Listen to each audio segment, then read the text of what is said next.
వాళ్ళ ఈ destructive fishing వల్ల ఆంధ్రప్రదేశ్లో ఉన్న ఫిషర్మెన్కి ఎంత నష్టం జరుగుతున్నాయి వాళ్ళకి క్లియర్ కట్గా వీడియో ద్వారా చూపించడం జరిగింది.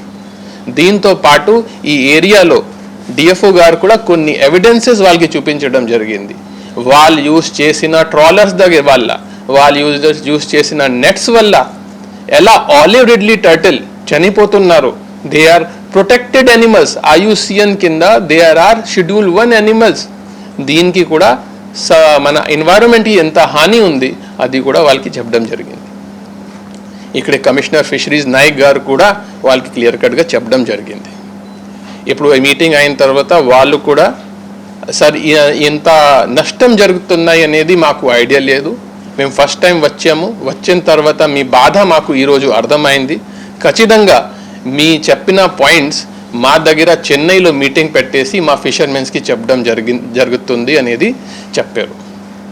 నెక్స్ట్ ఇప్పుడు మనం ఏం చెప్పానంటే ఇప్పుడు ప్రతి బోట్ దగ్గర ట్రాన్స్పాండర్స్ ఉంటాయి.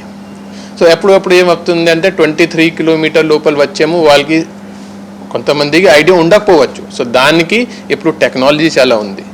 ట్రాన్స్పాండర్స్లో మీరు విదిన్ 23 కిలోమీటర్ ఆంధ్ర తీరంకి వస్తే దీనిలో సిగ్నల్ వచ్చేస్తుంది. సో అది కూడా వాళ్ళకి ఖచ్చితంగా వాళ్ళ బోట్స్లో ట్రాన్స్పాండర్ ఉండాలి. ఒకవేళ ట్రాన్స్పాండర్ ఉంటే ఖచ్చితంగా ఆన్ మోడ్లో ఉండాలి.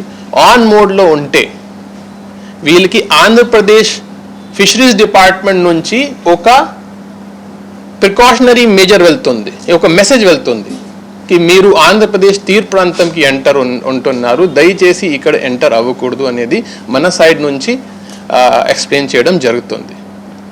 సో ఒక సైడ్ ఇప్పుడు తమిళనాడు వాళ్ళు వాళ్ళ ఫిషర్మెన్ని కొంత ఎడ్యుకేట్ చేస్తారు, అవేర్ చేస్తారు.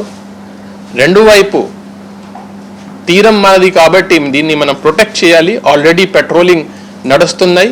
ఎస్పీ గారు రోజు కనీసం 1 గంట ఎస్పీ గారు ఈ ఎక్సర్సైజ్ని మానిటర్ చేస్తున్నారు. దీనికి క్లియర్ కట్ ఎగ్జాంపుల్ అంటే లాస్ట్ 1 మంత్లో సీజ్ చేసిన 7 బోట్స్. రాబోయే రోజులు ఎన్ని బోట్ వచ్చినా మేము సిద్ధంగా ఉన్నాము. వాళ్ళని కూడా పట్టుకొని ఇక్కడ జువెల్దిని హార్బర్లోనే కట్టిస్తాము, తర్వాత వాళ్ళని రిలీజ్ చేయడానికి వీలు లేదు. ఇది క్లియర్ కట్గా వాళ్ళకి చెప్పడం జరిగింది. సో ఒక చోట వాళ్ళు ఎడ్యుకేట్ చేస్తారు, రెండు వైపు మేము ఇక్కడ నుంచి డెటరెన్స్ అంటే వాళ్ళకి పట్టుకుంటే వాళ్ళకి కొంత భయం ఉంటుంది.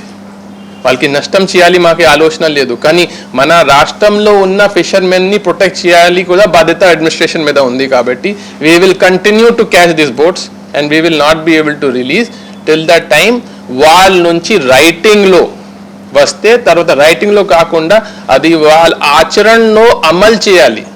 వాళ్ళు ఇటువైపు రాకూడదు.